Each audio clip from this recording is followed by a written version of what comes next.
Ladies and gentlemen, welcome back to the 3 Under Par podcast. This is a golf podcast where Little White Ball is life. I'm your host, Scotty T, and I'm joined by my co-host, T-Bone in the other box. T-Bone, how you doing, my friend?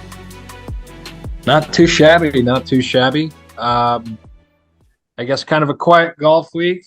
I was able to get out on the course, though, and it's getting hot. Ryder Cup's right around the corner, and yeah, doing good. It is hot down in Houston, Texas, because that's where we're from, Houston, Texas. And dude, if you're getting out after 10 o'clock to start your day, maybe 11, you're a brave soul. It's getting Teed off at brutal 11. I think I've teed off at 11 and 12 the last 2 weekends, and it's really not worth it. It's just straight up not worth it. Little White Ball is life, but it's tough. It's tough. Well, hey, you're better than me. I was in class this weekend, so LOL, good times. Where'd you play this weekend?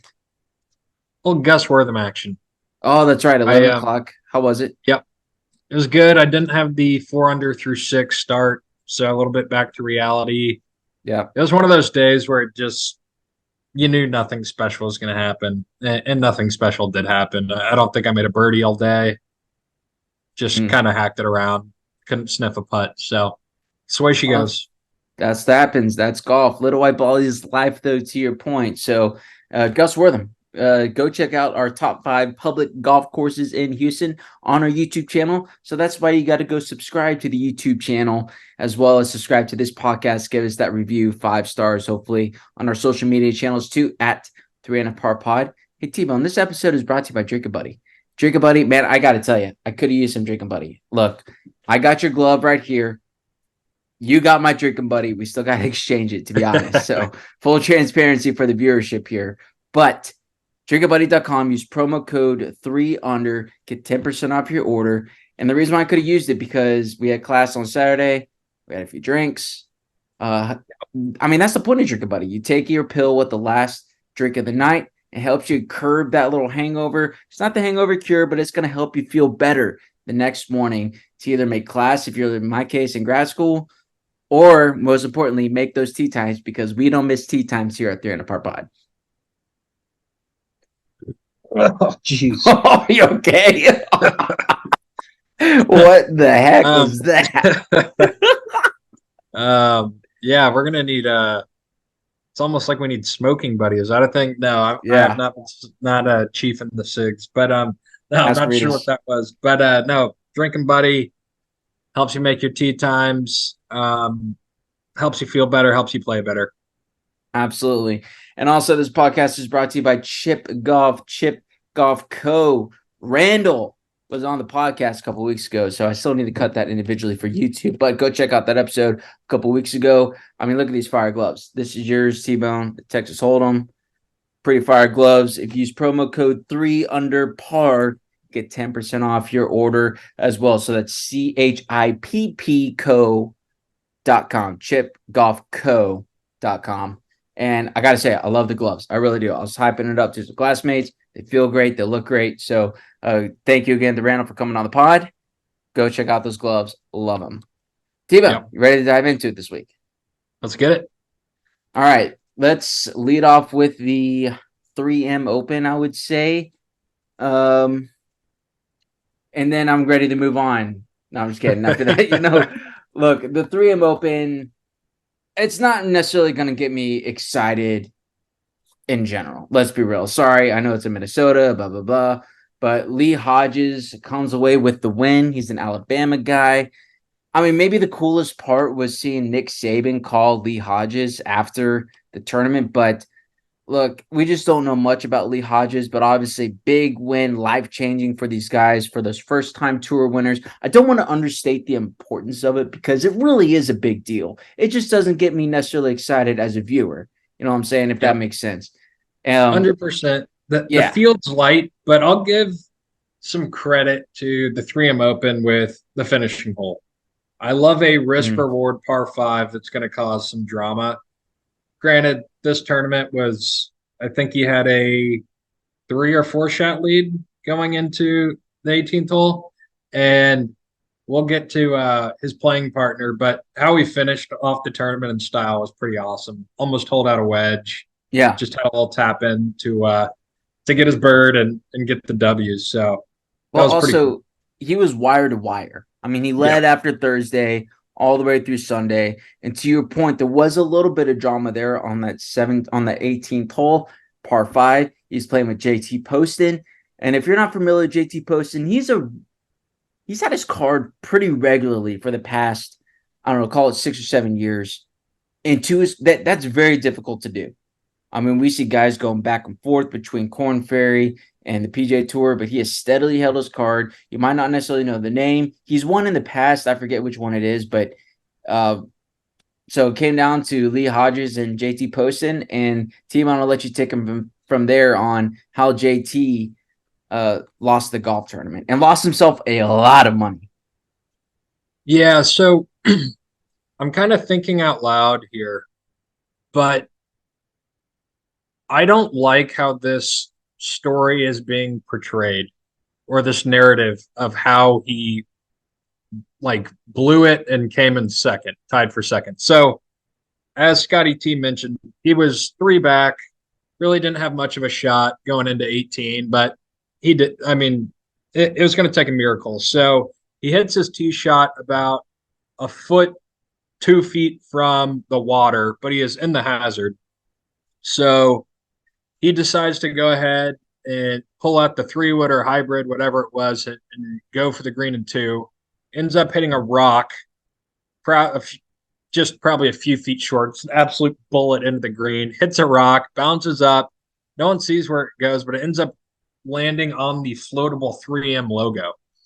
And that's kind of, I think, the shot that people are going to take away from that he blew it and came in second. So he was 3 shots ahead of second place as well, or third place. So he had a solo second place finish. Ends up finishing tie for second.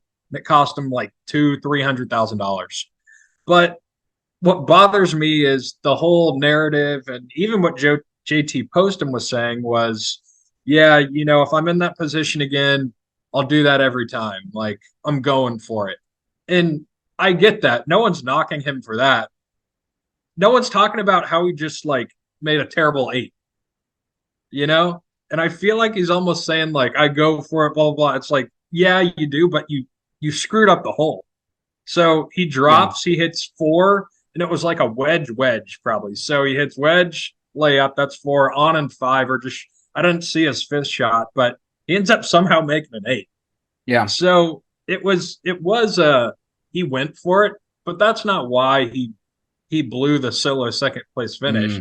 It's because he just like couldn't make an easy double. So I was kind of like, this is an annoying storyline because yeah, he went for it, but that's not why he cost him. It was because he like 3-jacked or missed a wedge or missed the green with a wedge. So, and I don't think JT Poston even wants that storyline either. He wants it like, yeah, I didn't win because I went for it and I'm a winner. It's like, yeah, but you made an 8 that was very avoidable. So that kind of annoyed me. Yeah, no, I hear you. Kyle Porter tweeted out JT Poston needed to make a 7 to wrap up solo second. Instead, he made an 8, which falls on the T second, a $260K hole.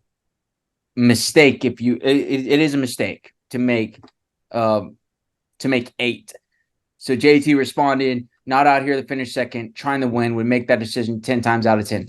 I think what you're trying to say, T-Bone, if I'm understanding correctly, is that, hey, I understand you go for it. You go for the win. That takes me back to Charlie Hoffman at the WGC Bridgestone when he was like, I'm sick and tired of finishing second. I'm going for this green and 2, which was an all-time moment. I think he still finished 3rd, but that's neither here nor there.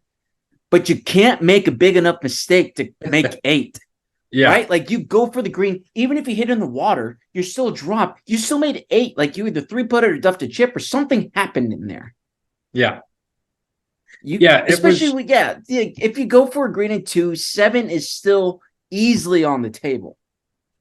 Like, that could be the storyline if he made 7. Yeah. I would be fine with, but we're kind of dodging the fact that he just blew it.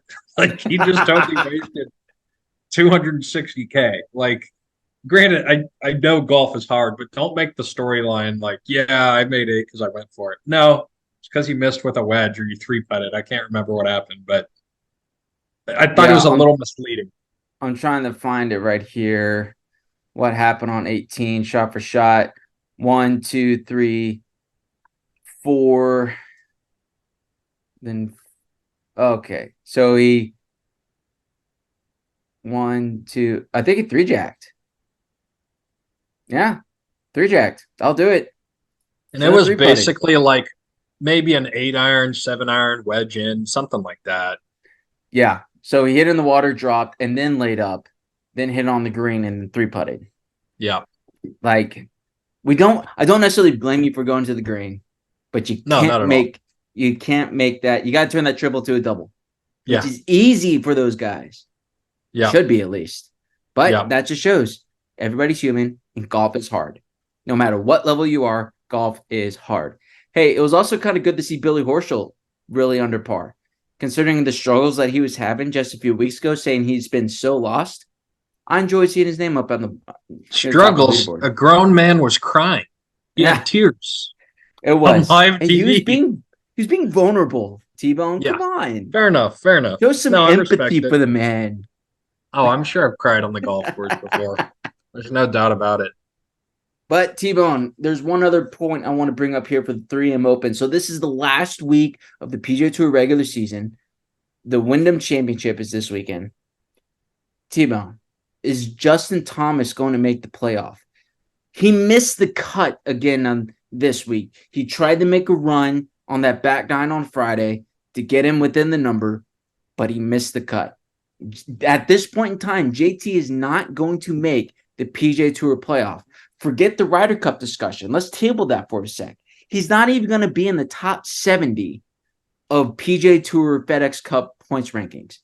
And he's 1 year removed from a major, which is absolutely crazy town that JT has fallen so far like this, but he is scheduled to play. T-Bone, the numbers say he has to finish 18th this week or better to make the playoff.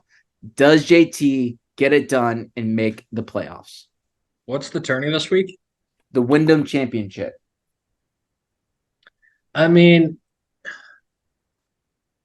it just feels like one of those things you can't really snap your fingers and turn it around when you've had this kind of consistently bad golf.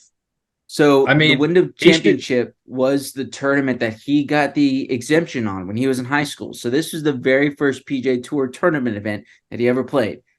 I think the Wyndham has kind of changed venues a little bit, but I think yeah.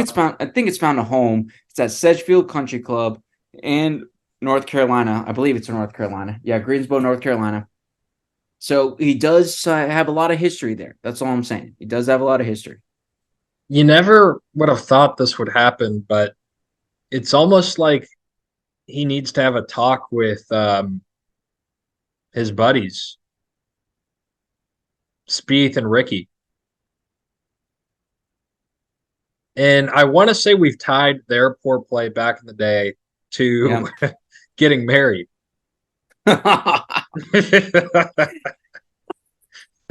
No. JT newlyweds, so but it's kind of funny that you never thought JT would be in that category of like massive slump like Spieth and Ricky had. Yeah. Granted, I think Ricky's was Or definitely Speed. takes the cake. Yeah. But I mean, he's headed that direction. Granted, he's got multiple majors, and I think he's a lot better than Ricky. But it's been a rough year, no doubt about it. And I think it's hard to just kind of snap your fingers with a lot of pressure and get your golf game back. Trust me, I've tried it many a times, Yeah. and it just doesn't work like that. Well, I think for guys like that, they're so good that if they just find something, whether it be a little tweak in the swing or whatever it is, if you find it, like it can switch on a dime. Yeah, Because I think he's got a new putter in the bag. think so too. But dude, it can't be just his putting struggles, right? No, Like in order to be this far low on the rankings, this late in the season, that's just the whole game has gone to hell in a yeah, handbasket. yeah. But look, obviously, it's good for the game. He's a big name. We'll love to see him in the playoffs. I'm going to put myself out there. I'm going to say he misses it. I don't think he gets it done this week. I I think to your agree. point, he hasn't necessarily given us a reason to get excited. I haven't seen. I guess maybe like a flash of hope was his back nine play at the 3M Open on Friday. Going off all those birdies, but slipping a few bogeys in there too, he kind of loses the momentum. I Yeah. don't know. I don't know what to think. I think he still makes the Ryder Cup at this point in time, but he's definitely not helping himself out. Yeah. I think even I don't know how comfortable I'd be with even the Ryder Cup at this point, but Mm, who knows? He can come back, but yeah. I'm not too hopeful right now. Well, T-Bone, let's transition here to some Corn Ferry events. The Corn Ferry this week really, I would say, took the world by storm. It was the NV5 Invitational was hosted by Barstool Sports. And I actually tuned in a lot to it this weekend, or as much as I could. I loved it. I thought it was amazing. I thought the characters were fantastic. Foreplay is one of the reasons, one of the inspirations behind this podcast. I would say them and No Laying Up were really kind of the inspirations for us to start doing this podcast. And I thought they absolutely nailed it. I really did. It was fun hearing Frankie and Trent and Francis Ellis and Big Cat and all those guys out on the course. And then you got Riggs in the booth and Kurt Minahan and then Jake, the play-by-play guy. I mean, those those comments going back and forth. I thought they were going to strangle each other, but I loved Yeah. it. I thought it was great. More people probably tuned in to that Corn Ferry event than any other Golf Channel event that's Corn Ferry shown. You know what I'm saying? Like I thought Combined ever. Yeah. yeah, I thought they shone a light on the AAA of golf, if you will, AAA of golf, because those guys are really good still. Those guys are Yeah. so good. 20 something under par, went into a playoff. I thought it was fantastic. T-Bone, did you get to tune in or what are your thoughts on the tournament No, overall? but I didn't tune in, but just being able to follow it on social media, that it was, yeah, like myself and probably the whole golf community watched more, tuned in more to a Corn Ferry tour event like more than ever. And yeah, I'm all for it. It was hilarious. I loved my personal favorites, Jersey Jerry, who's the caddy, off Yes. the putter head cover. That was hilarious. So big fan, and I hope they can keep doing those. And maybe I us thought it someday. was do what? Sorry. It may be us someday. One can only hope. That's why you got to subscribe. Tell your friends about the pod. You're required to tell one person this week about the podcast. So let's get those subscribers up here. But I mean, look, you see a lot of this now. No Laying Up was helping call NBC. I believe it was the U.S. Open or one of the majors, if I'm not Yeah, mistaken, this week on like Peacock. And now yeah, Barstool is hosting this. I think it's really interesting how the PJ Tour is leaning into those alternative golf media outlets or commentators or personalities that they were trying to ignore for the longest of times. Now, yeah, No Laying Up is like one of the first ones out there, and they're in the backyard of the PJ Tour. They're in Jack's Beach. One of the guys, DJ, came over from the tour to go over to No Laying Up, actually. And I just think it's hilarious because especially Barstool, they were like banned from PJ Tour activities or any events for the longest time, and now they're hosting a Corn Ferry event. My, yeah. how the turntables, and by golly, I think they absolutely delivered. Not only from the media standpoint, but it's also incredible that these podcasts and YouTube channels and Instagram accounts, granted, we'll be there one day, but they're getting sponsorships from manufacturers now. Sponsored Yeah, by Titleist, TaylorMade, Callaway, all that's, and it's like they're seeing the value of it and the different audiences they can really break into that the PGA Tour historically couldn't. So it's fun. 100%. It's fun. Yeah, I think it's growing the game, if I dare say. Yeah, hashtag grow the game, baby. I mean, look, you got Bob Does Sports, good. They're big fat Perez too. And I mean, YouTube golf is turning into a very, very real thing. Rick Shields, Yeah. they're hosting a YouTube golf major now. Whole thing is outrageous. We'd love to get an invite, but we gotta get our subscribership up to get everybody's attention because I think we can compete. I'm going to put it out there. If we ever get invited to some sort of YouTube golf invitational or whatnot, I think that we can compete, T-Bone. Yeah, I probably need a little work on my short game, but yeah, we'd hold our own to 95% of the yeah, I don't want to hold myself to anything, but Well, hey, we're going to say 95%. So if anybody would yeah, like to challenge us, we're in. We're absolutely in. love it. And I'm probably going to cut that and hopefully everybody sees it. But T-Bone, let's move on here. I think this is a pretty good transition to top 5. So T-Bone, I thought about this weekend. Actually, so I probably watched the Foreplay event mostly this week. Second event that I watched was the British Senior Open. Actually, whenever I woke up before class, before church and whatnot, British Senior Open was on.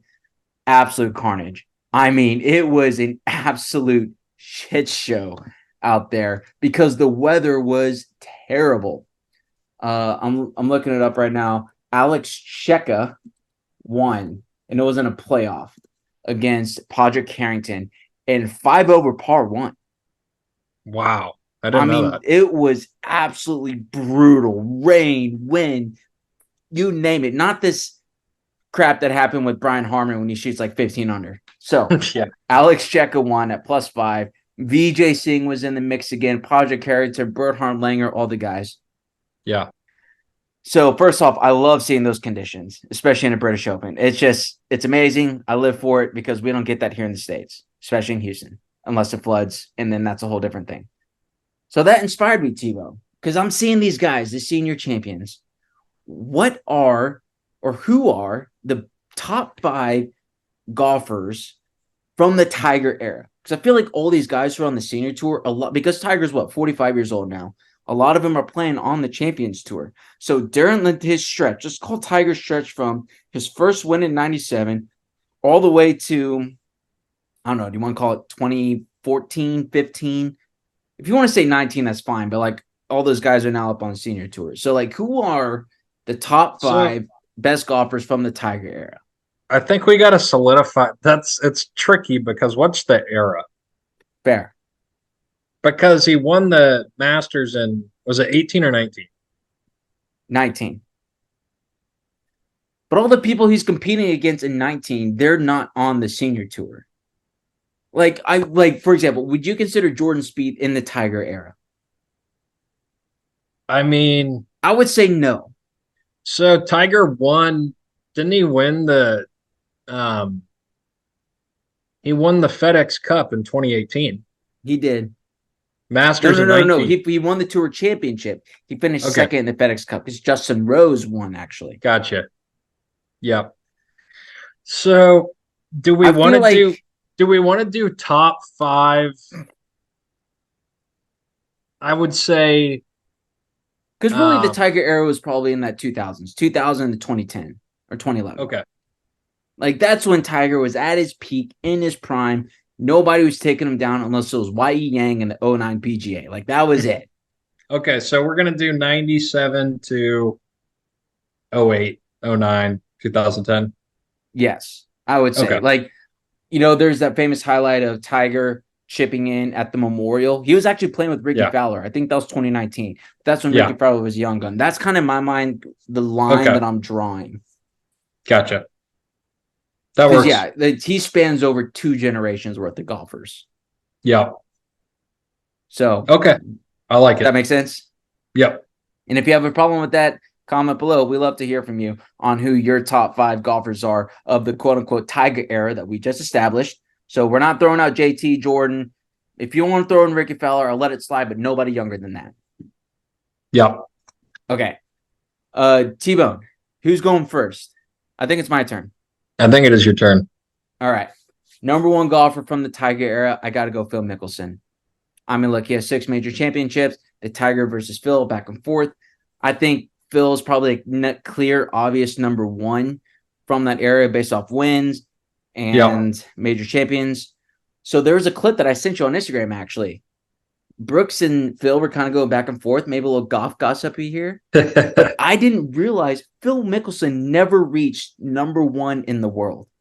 Partially because Tiger dominated during that time. but I cannot believe that Phil never reached number one in the world one time. Absolutely blew my mind.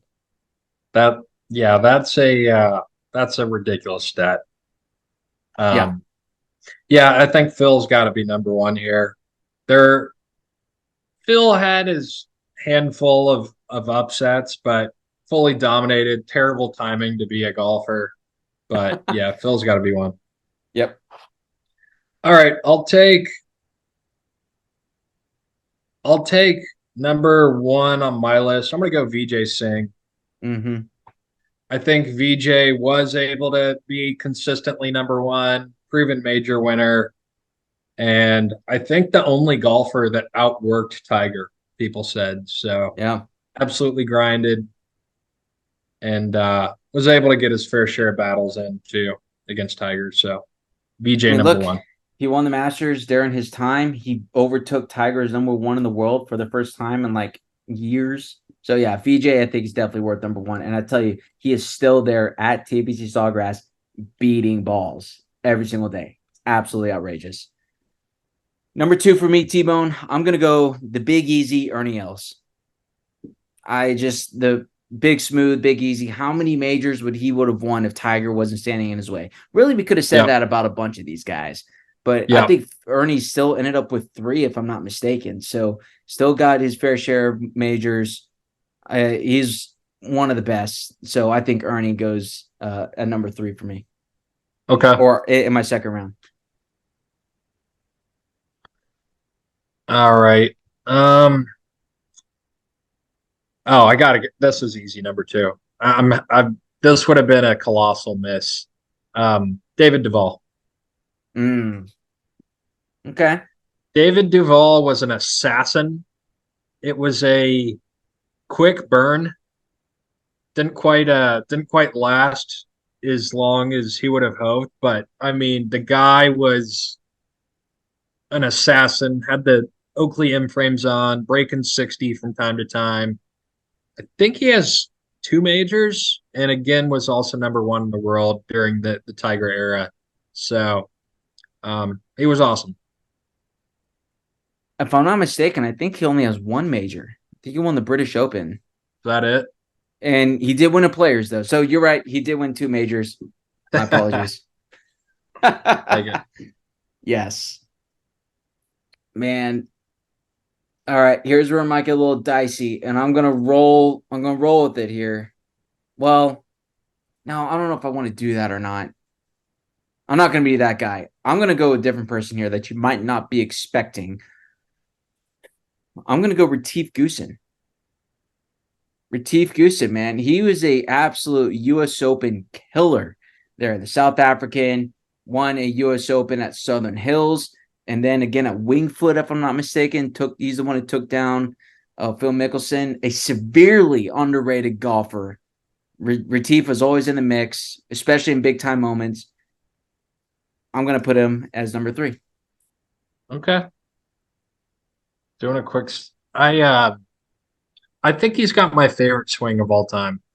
Yeah, smooth. Such a good swing. He's Yeah, still doing pretty solid on the Champions Tour, but yeah, he probably got screwed out of a few majors.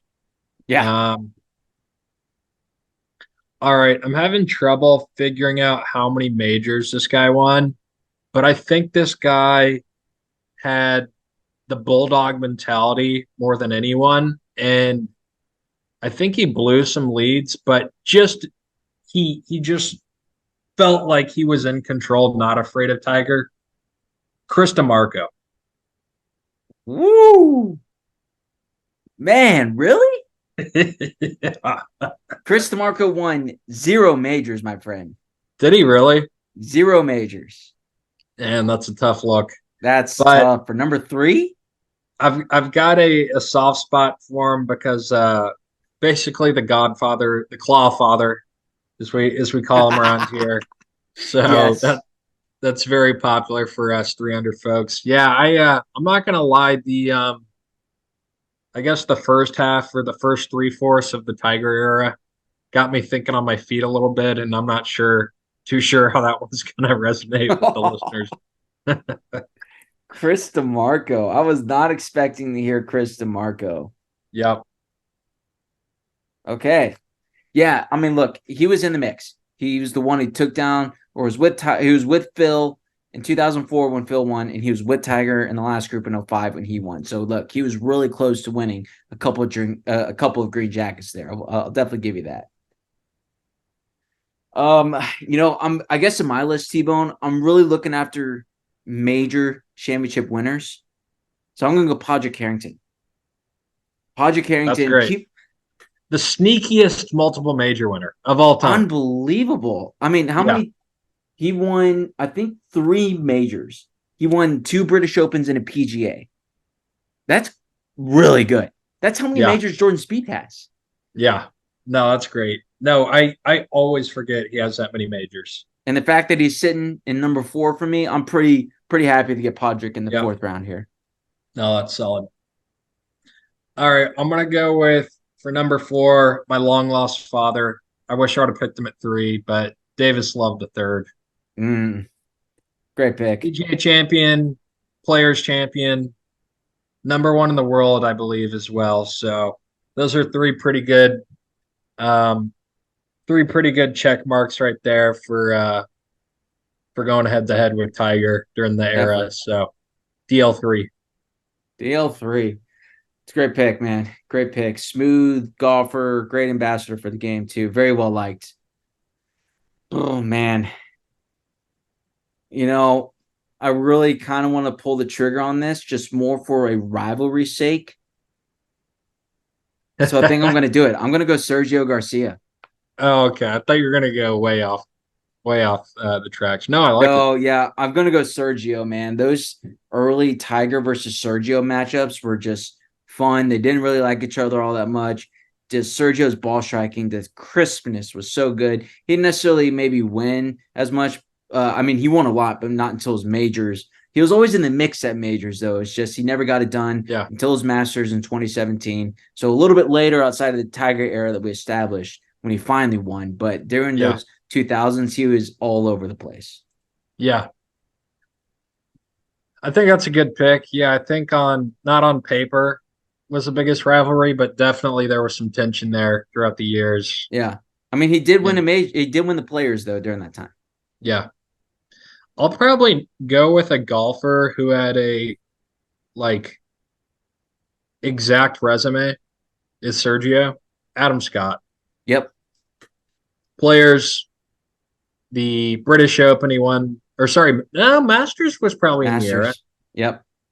Yeah, I'll go Adam Scott. Yeah, got a Masters in probably around that 2009 time 13. frame. 13, that works too. So, Good but try. The '09 was Angel Cabrera, the duck. that could have been a sneaky pick too, because it's almost like the I know. majors matters the most to Tiger. You know, That's true. He's in jail, though. this was tricky. This was tricky. I think Yeah. we're gonna get I'm gonna get obliterated in the response to DeMarco at 3, but I feel like we're missing some people. So let's go to some honorable mentions. First one that comes to mind for me is like Jim Furyk. Yeah, Jim Furyk. I mean, he won a FedEx Cup in there too. Also won the U.S. Open. Let's see who else is on my list. I mean, you want to talk about honestly, somebody that got screwed over? It was Lee Westwood. yeah, you got to acknowledge. That's who I was going to say. Got to acknowledge Lee Westwood. Um, yeah, I mean, never have, never will, and I'm sure he would have been a multi-major champion Yeah. during that time. Let's see I who think, else. David Toms yeah, ish. I guess. So I really wanted to pick Rory McIlroy too, but Yeah, I mean, he didn't really win his first major till what 2011. It's just that 11 to 14 stretch, like kind of on the tail end of Tigers era, if you will. yeah, He dominated. So there's no doubt that he's been a part of this Tiger era, but not necessarily in that dominant 2000s as we were talking about earlier. yeah. I was thinking like I don't think you can pick this guy because I think Tiger basically ended his career. I think he decided to hang it up when Tiger came on tour, but Faldo.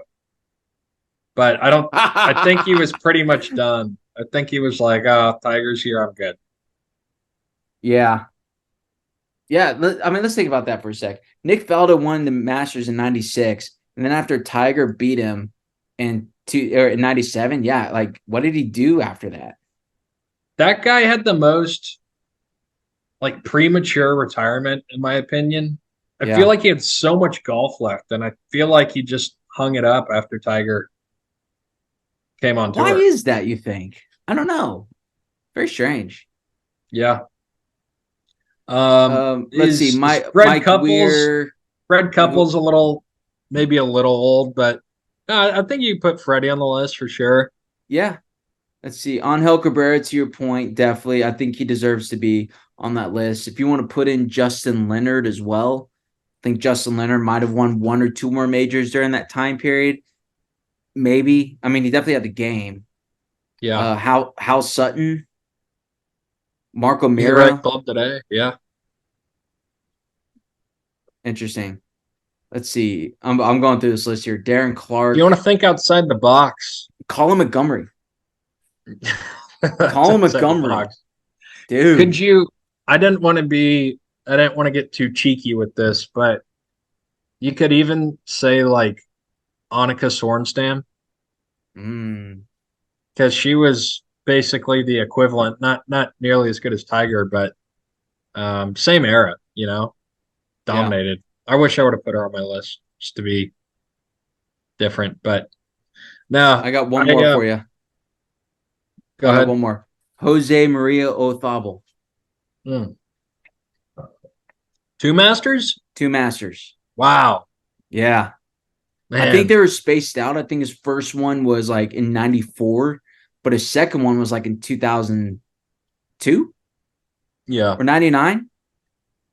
Yeah, somewhere around there. So he was in that mix. Yeah. Yeah, that was a fun one. I think you could almost do like a Tiger era too. Like from 2010 to now.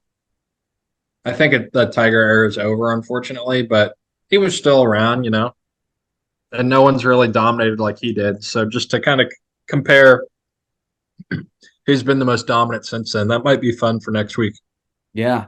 No, I love it. I think that's a fantastic idea. So that's our list. Again, let us know who you think is the most dominant or the top 5 players in the Tiger era, if you will. So, T-Bone, we got a minute here, so I'm going to wrap it up pretty quick. But we appreciate you, the listeners, for tuning in to this episode of the 3 Under Par Pod. Subscribe, rate, and review. Give us those 5 stars. Tell a friend about the podcast. Again, we like doing this. We hope you like doing it as well. And so go support Drink It Buddy. Use promo code 3UNDER for 10% off your order, as well as Chip Golf Co.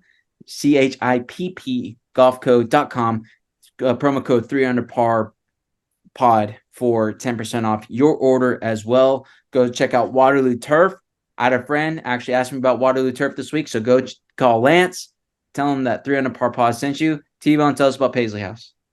Paisley House, all your interior design needs, furniture, outdoor furniture. You want just a second look? Call up Joni, tell her 3 Under sent you. It's the best. We were big fans of the Paisley House here at 3 Under Par Pod. So, T-Bone, final word to you. I think that's it. I'm ready for it to cool off, get some fall golf, little football, and Ryder Cup. Ryder Cup's around the corner. Final week of the PGA Tour season, and then playoff time. T-Bone, we should probably give our prediction for the FedEx Cup winner next week, but stay tuned for next week for that. So, again, thank you for tuning in. We appreciate you, the listenership. I'm Scotty T for T-Bone, and remember, little white balls on it.